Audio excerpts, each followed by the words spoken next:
Well, if you've clicked on this video, you are already interested in product photography. So I am very excited. I do realize that there are countless other videos on the internet and I am not the first person to make this video. So I'm flattered that you're here with me today to learn about one of my passions, product photography. That being said, before we get into the 5 tips to make you a better product photographer, the most important thing you should know is that story is king. And if you think about your product photography and your series of images that you are planning to shoot as a story, this adventure into product photography will be a lot more enjoyable.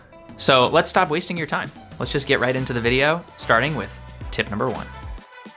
You wanna make sure that the hero of your image is the product that you wanna focus on.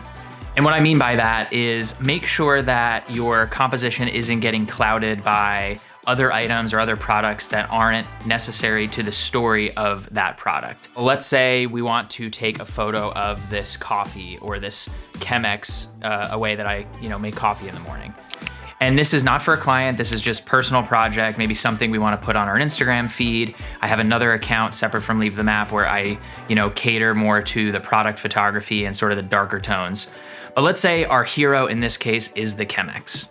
So how do we go about composing this specific Chemex and coffee maker and making sure that it is the hero and the focus of our composition? That idea leads me to tip 2. You could say that the beauty is in the details. The most interesting elements come from building a set and building a scene around one specific product.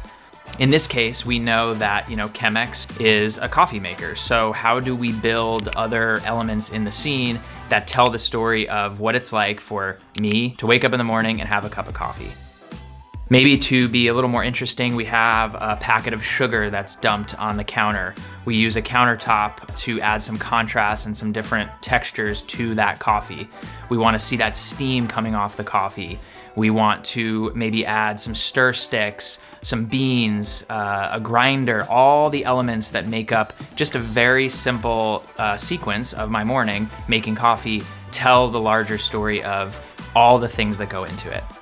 And as product photographers, we wanna make sure that we are telling every part of that story so that if we're using that for our own portfolio or if a client's asking for it, we're providing more than just one basic straight on image. We are creating a story out of a product, and story is king, and in product photography, that's no different.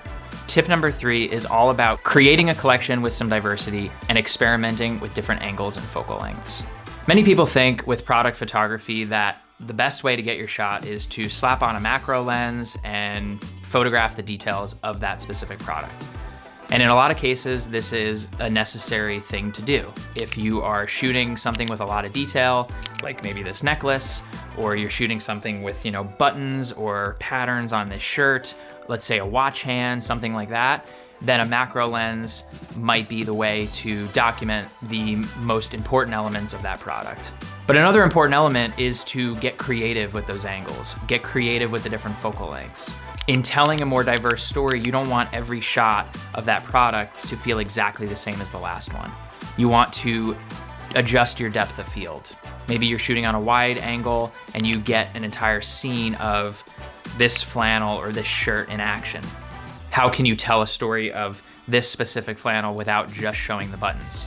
Maybe it's a shot of me in action hiking or chopping wood, and that is a wider shot, maybe on a 16-35 lens, and you see a little bit of my face, so you build some lifestyle into it. Maybe it's an important part of the shirt that the tag is shown, and you get a really cool shot a little bit tighter on a 50mm lens or an 85mm lens. You can take me putting the shirt on. You can start to build all of the actions that happen within these little tiny vignettes and build a series of product photos out of those actions. And it's when you start thinking in terms of story that you get the most creative and the most diverse collection of photographs. Let's move on to tip number 4, and that is all about lighting. Lighting is an absolute must for your product photography. Some people are more drawn to artificial light, others are drawn to natural light. Regardless of which side of the photography lighting spectrum you're on, it is extremely important to make sure that you are lighting your subjects in some way or another. We're sitting in front of this window right here. I could very easily use natural light, but I chose to light myself with an artificial light and a softbox. Behind me, you can see that we have some natural light filling the room. If we take that concept and we apply it to product photography, and we are looking to photograph this watch, for example, and we want to use natural light, the way to do that would be photographing that image using the diffusion of a window. Everyone in any apartment or any house has a window at their disposal. Take advantage of that. Take advantage of the diffused natural light so that you can more accurately and you just get really, really crisp shots on your product. If you choose to light artificially, you have a lot more control over when and where you can actually light your scene. So if you're competing with a lot of harsh light or the lack of natural light coming into a space, artificial light is the best way to control that subject. You can implement various colors and tones using that light and really begin to get creative with just how you shoot those products. Regardless of which direction you choose to go, lighting is photography. Photography is lighting, and without recognizing the importance of natural light or artificial light or the light that is being placed on your subject, your photography will fall flat and you will not see the contrast in the images that you'd like. So, number 4, absolute must, lighting is key. Let's say we have created our entire collection. We have lit our photos perfectly well. We feel really satisfied that we got the right focal lengths. We've created unique angles and a series of photos that we feel very proud of. So in tip number 5, we are going to bring those photos into our post-production. Adobe Lightroom is what I use, and edit those photos to just make those products pop. So we bring back tip number 1, making sure that the product that we want focused is the center of that image or the focus of that image.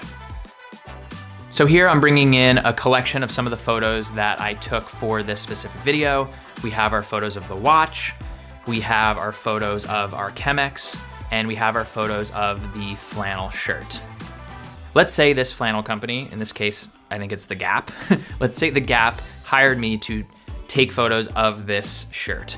So I'm gonna go through and I'm gonna pick the best options that I have from the photos I took, and I'm gonna select those, and maybe I have to deliver 5 of them to the client. And in delivering those 5 photos, I wanna make sure that they are the most diverse and best range of photos that I can give them.